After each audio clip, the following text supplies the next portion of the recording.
Hello student, स्वागत है आपका एमपी बोर्ड एग्जाम 2024 की कक्षा 10 सामाजिक विज्ञान के 3 नंबर वाले सभी महत्वपूर्ण प्रश्न उत्तर सीरीज में। दोस्तों, इससे पहले हम 4 नंबर वाले सभी इंपॉर्टेंट क्वेश्चन कर चुके हैं। अगर आपने वो वाली वीडियो नहीं देखी है तो प्ले लिस्ट में वीडियो डली हुई है, दूसरा लिंक भी दे रखा है डिस्क्रिप्शन में, वहाँ जाके आप इनको अच्छे से देख सकते हैं। चलिए अब हम स्टार्ट करते हैं और देखते हैं जो 26 फरवरी को एग्जाम होने वाला है उसमें 3 नंबर वाले सभी महत्वपूर्ण क्वेश्चन आंसर को। तो पहला क्वेश्चन है आपका, भारत में वनों को कितने वर्गों में बांटा गया है। दोस्तों, मैं ये सारे क्वेश्चन आपको 2 सीरीज में से करवाने वाला हूँ। इसमें से एक है मेरी परीक्षा अध्ययन और दूसरी है आपके सामने देखिए परीक्षा बोध। तो इन दोनों में से मैंने सारे क्वेश्चन छाटे हुए हैं, तो इन दोनों में से मैं आंसर बताते जाऊंगा और आपको बताऊंगा कि किस में से जी कौन सा क्वेश्चन मैं करवाने जा रहा हूँ, है ना। तो जी परीक्षा अध्ययन में से इसका आंसर दे रखा है। इसका आंसर है, देखिए इस प्रकार से पूछा जा सकता है, भारत में वनों को कितने वर्गों में बांटा गया है, और दूसरा आरक्षित वन और रक्षित वन में अंतर लिखिए। तो स्टार्ट करते हैं और सबसे पहले देखते हैं आरक्षित वन। देखिए 3 वर्गों में बांटा है हमने वनों को, है ना। और आरक्षित वन क्या होता है, देश के आधे से अधिक वन क्षेत्र आरक्षित वन घोषित किए गए हैं। जहां तक वन और वन्य प्राणियों के संरक्षण की बात है, आरक्षित वनों को सबसे अधिक मूल्यवान माना जाता है। अब दूसरा है रक्षित वन। तो वन विभाग के अनुसार भारत के कुल वन क्षेत्र का 1/3 भाग रक्षित है। इन वनों को और अधिक नष्ट होने से बचाने के लिए इनकी सुरक्षा की जाती है। नंबर 3, अवर्गीकृत वन। अन्य सभी प्रकार के वन और बंजर भूमि जो सरकार, व्यक्तियों और समुदाय के स्वामित्व में होते हैं, अवर्गीकृत वन कहे जाते हैं। जैसे कि कहीं भी जो पेड़ पौधे पाए जाते हैं वो इन अनवर्गीकृत क्षेत्रों मतलब वन में आते हैं। आरक्षित और रक्षित वन ऐसी स्थायी वन क्षेत्र है जिनका रख रखाव इमारती लकड़ी, अन्य वन पदार्थों और उनके बचाव के लिए किया जाता है। दूसरा महत्वपूर्ण क्वेश्चन है, मानव और दूसरे जीवधारी परिस्थिति तंत्र में महत्वपूर्ण भूमिका निभाते हैं, स्पष्ट कीजिए। दोस्तों, ये इंपॉर्टेंट क्वेश्चन का आंसर है। दोस्तों, सारे क्वेश्चन बहुत इंपॉर्टेंट हैं, आप इनको अच्छे से याद कर लेना। मैं इतनी गारंटी देता हूँ आपको, इनसे बाहर नहीं जाएगा, आप इनको अच्छे से याद कर लेते हो तो। और दोस्तों, वीडियो को लाइक करते जाना, चैनल को सब्सक्राइब जरूर कर लेना, है ना। चलिए इसका आंसर देखते हैं। मानव और दूसरे जीवधारी एक जटिल परिस्थितिकी तंत्र का निर्माण करते हैं जिसका हम मात्र एक हिस्सा है और अपने अस्तित्व के लिए इसके विभिन्न तत्वों पर निर्भर करते हैं। उदाहरणतः वायु जिसमें हम सांस लेते हैं, जल जिसे हम पीते हैं, मृदा और मृदा जो अनाज पैदा करती है जिसके बिना हम जीवित नहीं रह सकते, पौधे, पशु और सूक्ष्म जीवी इनका पुनः सृजन करते हैं। इन पारिस्थितिक तंत्र में महत्वपूर्ण भूमिका अदा करते हैं क्योंकि ये प्राथमिक उत्पादक हैं जिन पर दूसरे सभी जीव निर्भर करते हैं। ओके। तीसरा क्वेश्चन है, वन्य प्राणी संरक्षण क्यों आवश्यक है, कुछ उपाय बताइए। देखिए इसका आंसर है, वनों के साथ साथ वन्य जीव भी मानव के लिए महत्वपूर्ण संसाधन है। वन्य जीवों से मांस, खाल, हाथी दांत आदि प्राप्त होते हैं। वन के साथ साथ मानव ने वन्य प्राणियों का भी बेदर्दी से विनाश किया है। इससे वन्य जीवों का अस्तित्व ही खतरे में पड़ गया है। बाघ, सिंह, हाथी, गैंडे आदि की संख्या में निरंतर कमी आ रही है। आने वाले कुछ ही वर्षों में वन्य प्राणियों की कुछ प्रजातियों का पूर्णतः लुप्त हो जाने का खतरा है। इस प्राकृतिक धरोहर को भावी पीढ़ियों तक ज्यों का त्यों पहुंचाना प्रत्येक नागरिक का धर्म और कर्तव्य है ना।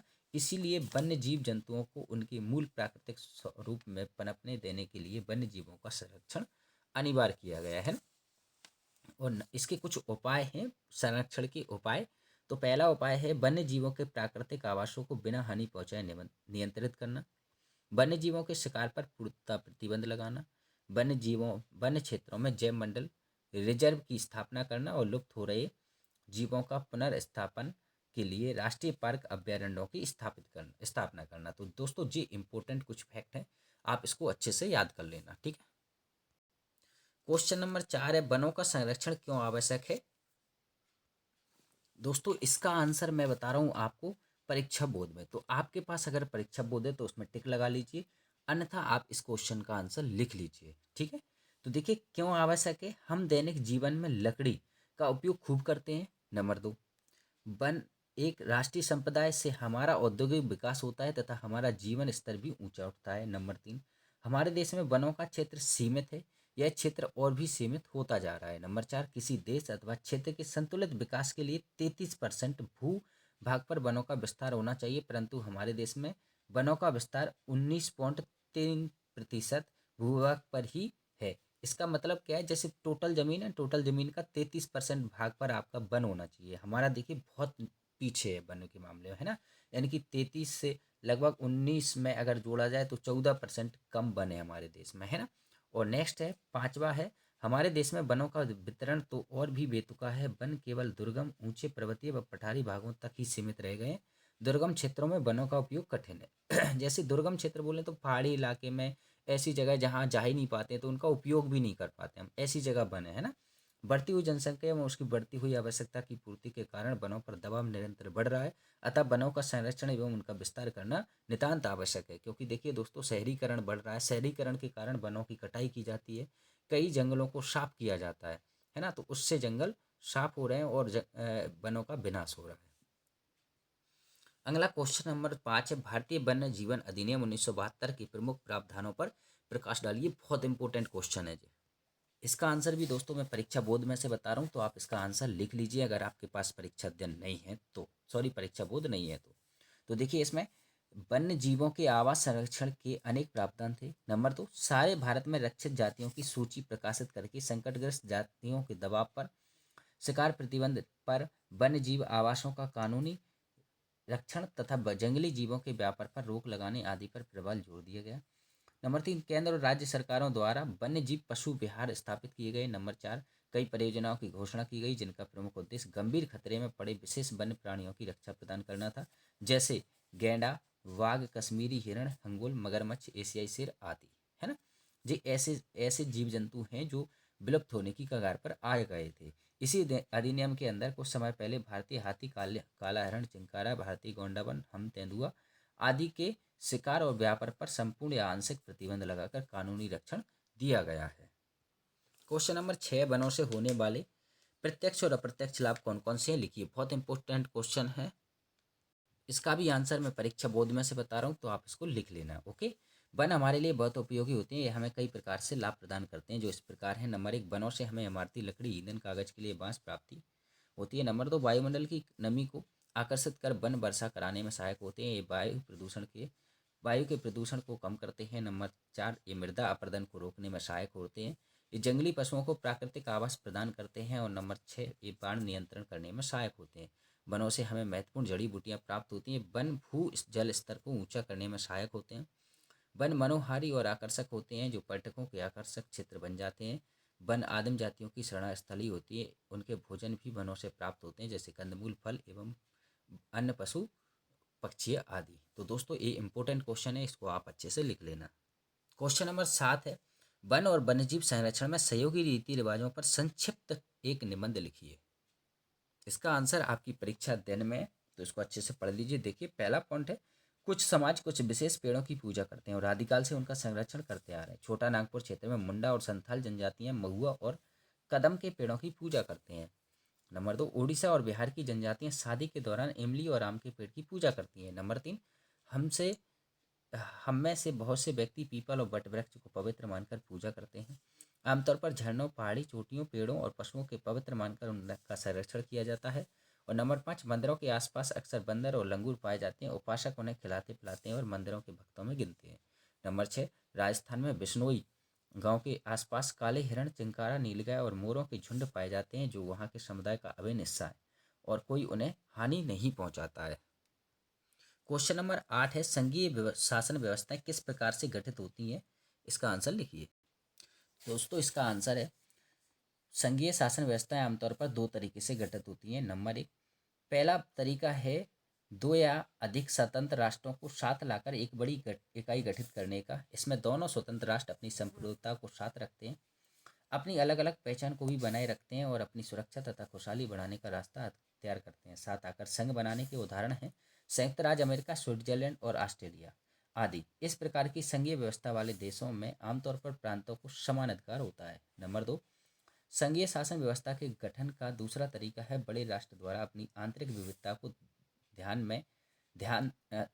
विविधता को ध्यान में रखते हुए राज्यों का गठन करना और फिर राज्य और राष्ट्रीय सरकार के मध्य सत्ता का बंटवारा कर देना। भारत, बेल्जियम और स्पेन इसके उदाहरण हैं। इस दूसरी श्रेणी वाली व्यवस्था में राज्यों की अपेक्षा केंद्र सरकार ज़्यादा ताकतवर हुआ करती है ना। अक्सर इस व्यवस्था में संघ की घटक इकाइयों को आसमान असमान अधिकार दिए जाते हैं, पर विशेष स्थिति में किसी किसी इकाई को विशेष अधिकार भी दिए जाते हैं। अगला इंपॉर्टेंट क्वेश्चन है, केंद्र और राज्यों में सत्ता का विभाजन कैसे हुआ, उदाहरणों सहित व्याख्या कीजिए। बहुत इंपॉर्टेंट क्वेश्चन है, इसको छोड़ के मत जाना। इसका आंसर है, ये 3 सूचियां इस प्रकार हैं। देखिए कैसे हैं। संघ सूची, संघ सूची में प्रतिरक्षा, विदेशी मामले, बैंकिंग, संचार और मुद्रा जैसे राष्ट्रीय महत्व के विषय हैं। पूरे देश के लिए इन मामलों में एक तरह की नीतियों की आवश्यकता है, इसी कारण इन विषयों को संघ सूची में रखा गया है। संघ सूची में शामिल विषयों के बारे में कानून बनाने का अधिकार सिर्फ केंद्र सरकार को। दोस्तों अगर मैं इसमें विषय की बात करूं तो इसमें 100 विषय आते हैं। कितने आते हैं? 100 विषय हो चुके हैं। ठीक है। राज्य सूची, इस सूची में पुलिस, व्यापार, वाणिज्य, कृषि और सिंचाई जैसे प्रांतीय और स्थानीय महत्व के विषय हैं। राज्य सूची में वर्णित विषयों के बारे में सिर्फ राज्य सरकार ही कानून बना सकती है और इसमें टोटल 66 विषय आते हैं। कितने आते हैं? 66। अब आता है संवर्ती सूची। तो इस सूची के अंतर्गत शिक्षा, वन, मजदूर संघ, विवाह, गोद लेना और उत्तराधिकार जैसे विषय हैं जो केंद्र के साथ राज्य सरकारों की साझा जिम्मेदारी में आते हैं और इसमें टोटल 47 विषय हैं।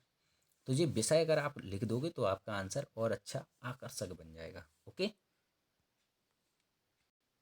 अगला क्वेश्चन नंबर 10 है, संघीय व्यवस्था की महत्वपूर्ण विशेषताएं लिखिए। इसका आंसर है, संघीय व्यवस्था की महत्वपूर्ण विशेषताएं इस प्रकार है। नंबर 1, यहाँ सरकार 2 या 2 से अधिक स्तरों वाली होती है। नंबर 2, अलग अलग स्तर की सरकारें एक ही नागरिक समूह पर शासन करती हैं, किंतु कानून बनाने, कर वसूलने और प्रशासन का उनका अपना अपना अधिकार क्षेत्र होता है। नंबर 3, विभिन्न स्तरों की सरकारों के अधिकार क्षेत्र संविधान में स्पष्ट रूप में उल्लिखित होते हैं, इसलिए संविधान सरकार के हर स्तर के अस्तित्व और प्राधिकार को गारंटी और सुरक्षा देता है। और नंबर 4, अदालतों को संविधान और विभिन्न स्तरों की सरकारों के अधिकारों की व्याख्या करने का अधिकार है। विभिन्न स्तर की सरकारों के बीच अधिकारों के विवाद की स्थिति में सर्वोच्च न्यायालय निर्णय की भूमिका निभाता है। तो आप ये 4 पॉइंट याद कर लीजिए, क्योंकि 3 नंबर में पूछा जाना है तो आप 4 कर सकते हो बस। ओके। क्वेश्चन नंबर 11 है, भारत में पंचायती राज व्यवस्था का विस्तार पूर्वक वर्णन कीजिए। ये मोस्ट क्वेश्चन है, ध्यान से देखिए। इसमें भारत में पंचायती राज व्यवस्था का विस्तार पूर्वक वर्णन, और जी परीक्षा बोर्ड में से मैं आंसर बता रहा हूँ। इसका आंसर है, भारत में गांव के स्तर पर मौजूद स्थानीय शासन व्यवस्था को पंचायती राज के नाम से जाना जाता है। भारत में पंचायती राज का त्रिस्तरीय ढांचा पाया जाता है। निचले स्तर पर ग्राम पंचायत, उसके ऊपर जनपद पंचायत समिति तथा उससे ऊपर जिला परिषद काम करती है। ग्रामीण स्तर, तो ग्रामीण स्तर पर प्रत्येक गांव में एक पंचायत होती है। यह एक तरह की परिषद है जिसमें कई सदस्य और एक अध्यक्ष होता है ना। इसको यहाँ तक याद कर सकते हो। दूसरा पंचायत समिति, तो ग्राम पंचायतों को मिलाकर पंचायत समिति का गठन होता है।